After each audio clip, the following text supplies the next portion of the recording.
লোকসভা নির্বাচনের প্রাক মুহূর্তে একটি অত্যন্ত হৃদয় বিদারক একটি ঘটনা ঘটে গেল।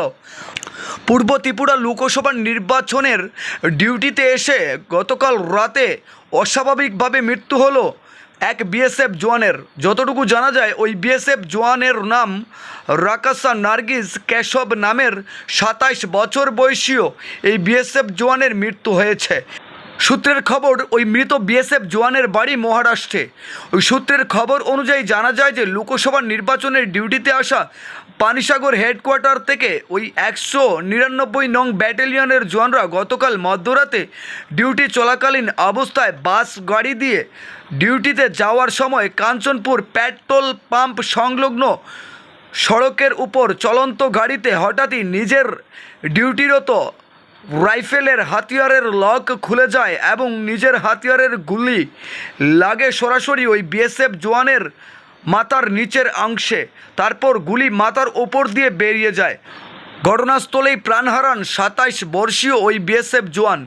গতকাল রাতেই মৃতদেহটি তড়িঘড়ি কাঞ্চনপুর মহকুমা হাসপাতালে নিয়ে যাওয়া হলে সেখানে মর্গে রাখা হয়। আজ সকাল 11টা নাগাদ মৃতদেহটি ময়না তদন্ত করা হয়েছে। এই গোটা ঘটনা সম্বন্ধে কাঞ্চনপুর মহকুমা হাসপাতালের কর্তব্যরত চিকিৎসক ডক্টর তনুজ দাস কি বলছেন এক সাক্ষাৎকারে শোনাবো আপনাদের। ব্যুরো রিপোর্ট, লাল শক্তি নিউজ।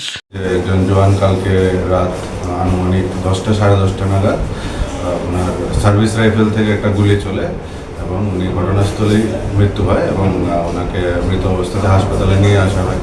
তো আজকে সকালবেলা আমরা একটা টিম গঠন করে পোস্টমর্টমটা কন্ডাক্ট করি।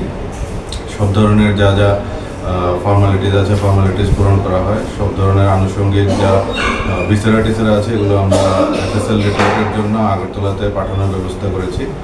তো আপাতত প্রাথমিক একটা রিপোর্ট আমরা কিছুদিনের মধ্যে 1-2 দিনের মধ্যে তৈরি করব। আর বাকি যেটা কনফার্মেটরি রিপোর্ট, এটা এফএসএল রিপোর্ট যখন আগরতলা থেকে আসবে তখন কনফার্মেটরিভাবে বলা যাবে সম্ভব। স্যার, আপনার পরিচয়? আমি ডক্টর তনুজ দাস, আমি জিডিএমও কাঞ্চনপুর হসপিটাল।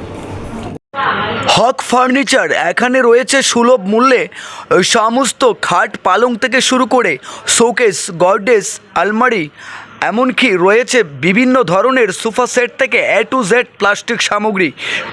বিয়ের সেট ক্রয় করতে আজই ভিজিট করুন হক ফার্নিচারে।